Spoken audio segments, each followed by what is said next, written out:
Hello friends, నేను మీ కిలా క్రిష్. ఏంటి గిన్నెలు చూపిస్తున్నా అనుకుంటున్నారా?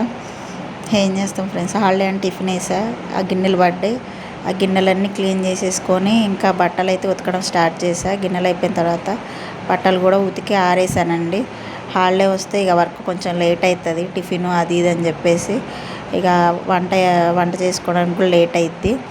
బట్టలు అయిపోయిన తర్వాత ఇక వంటకి ప్రిపేర్ చేసా. వంట వచ్చేసి మిల్ మేకర్ టమాటానండి.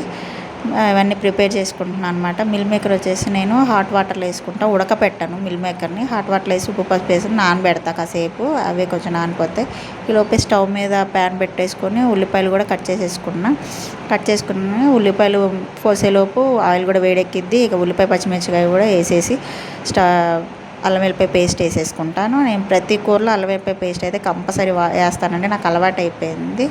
ఎందుకంటే వెజ్ కర్రీ కూడా నాన్ వెజ్ ఫ్లేవర్ వస్తుందని చెప్పేసి నేను చిన్న ఇది ఈలోపే టమాటాలు ఉల్లిపాయలు మగ్గేలోపు టమాటాలు కూడా కట్ చేసేసుకుంటాను. నేను అన్నీ ఒకేసారి కట్ చేసుకొని విడివిడిగా కట్ చేసేసుకుంటాను.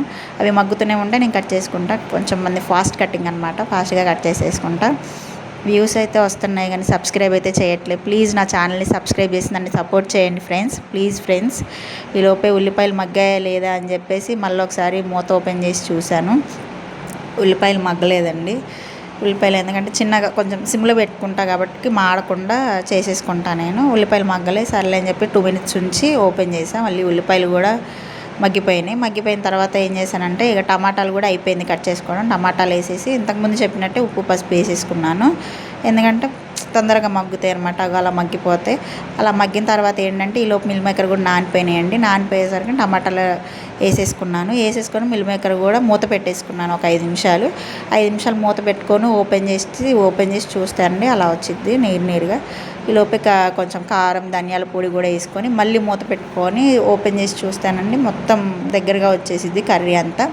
ఇక ఫైనల్ టచ్గా ఏం చేస్తానంటే కొత్తిమీర కరివేపాకు వేస్తానండి. నేను ప్రతి కూరలో వేస్తాను, ఎందుకంటే మొన్న లేదు కాబట్టి కొత్తిమీర కరివేపాకు కూడా వాడతాను. ప్లీజ్ నా ఛానల్ని సబ్స్క్రైబ్ చేయండి.